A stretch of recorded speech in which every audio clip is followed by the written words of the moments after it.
Hi అండి, నేను మీ Shilpa Vinay. Welcome to Vinsy kitchen. ఈ రోజైతే మనం ఒక హెల్దీ డిన్నర్ రెసిపీని చూద్దాము. డిన్నర్గా చేసుకోవచ్చు, మార్నింగ్ బ్రేక్ఫాస్ట్గా కూడా చేసుకోవచ్చు. నాకు వంట చేసే ఓపిక లేనప్పుడు టకటకా ఇచ్చేసేస్తానండి. అసలు ఒక చుక్క నూనె కూడా అవసరం లేదు ఇది చేయడానికి. మా ఇంట్లో వాళ్ళు చాలా ఇష్టంగా తింటారు.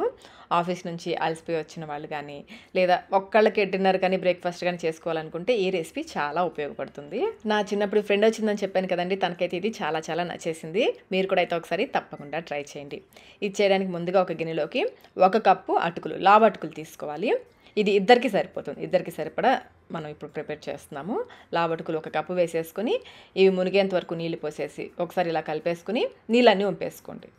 మరి గట్టిగా కలపద్దు, లైట్గా ఇలా కలిపేసుకుని నీళ్ళన్నీ వంపేసుకోండి.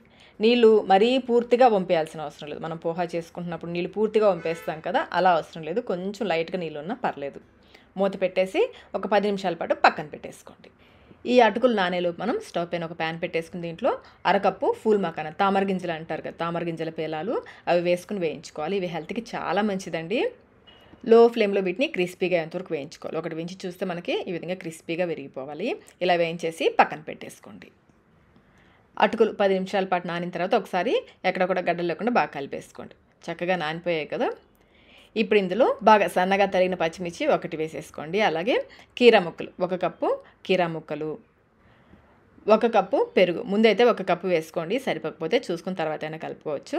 సన్నగా తరిగిన కొత్తిమీర, రుచికి సరిపడినంత సాల్ట్, అలాగే 1/2 టీ స్పూన్ వేయించిన జీలకర్ర పొడి, 1 టీ స్పూన్ అవిసె గింజల పొడి. ఇది కూడా హెల్త్కి చాలా మంచిదండి. అవిసె గింజల్ని లైట్గా వేయించేసి పొడి చేసి పెట్టేసి ఈ విధంగా స్టోర్ చేసుకుంటే దీన్ని మనం దోశలు వేసేటప్పుడు దోశల పిండిలో వేసుకోవచ్చు, చపాతీ చేసేటప్పుడు గోధుమ పిండిలో వేసి కలిపేసుకోవచ్చు. చాలా చాలా మంచిది. తప్పకుండా మన ఫుడ్లో డైలీ డైట్లో ఉండేలాగా చూసుకోండి. ఇవన్నీ ఒకసారి బాగా కలిసేలా కలిపేసుకోవాలి. మీకు పెరుగు తక్కువైంది అనిపిస్తే పెరుగు కొంచెం వేసి కలుపుకోవచ్చు.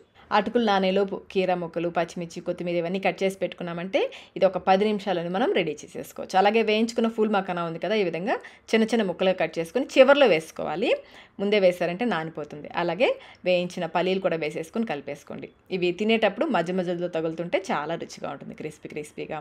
అంతేనండి, healthy dinner, no oil healthy dinner అయితే రెడీ అయిపోయింది. టేస్ట్ అయితే చాలా అంటే చాలా బాగుంటుంది. మనకి వంట చేసే ఓపిక లేనప్పుడు బయట తినే కంటే కూడా ఇలా చేసేసుకొని ఇంట్లో తిన్నామంటే చాలా చాలా హెల్దీ కూడా. తింటుంటే కడుపులో కూడా చాలా హాయిగా ఉంటుందండి. నేనైతే మా పాపకి తప్పకుండా పైన ఇలా ఈ విధంగా గార్నిష్ చేసి ఇస్తాను. ఇష్టంగా తినేస్తుంది. కొంచెం కారం, కొంచెం జీలకర్ర పొడి, వేయించిన ఫుల్ మకానా ఉంది కదా, పైనుంచి కొంచెం చల్లేసి అలాగే కొన్ని పల్లీలు కూడా వేసేసి ఇలా సర్వ్ చేస్తాను. చాలా ఇష్టంగా తినేస్తుంది. మీరు కూడా అయితే ఒకసారి తప్పకుండా ఈ హెల్దీ డిన్నర్ని ట్రై చేయండి. ట్రై చేసి మీకు టేస్ట్ ఎలా అనిపించిందో మాకు కమెంట్ రూపంలో తెలియచేయండి. వీడియో నచ్చినట్లయితే లైక్ చేయండి, మీ ఫ్రెండ్స్కి, ఫ్యామిలీ మెంబర్స్కి షేర్ చేయండి. ఇలాంటి మరిన్ని రెసిపీస్ కోసం మన ఛానల్ని సబ్స్క్రైబ్ కూడా చేసుకోండి. Thank you.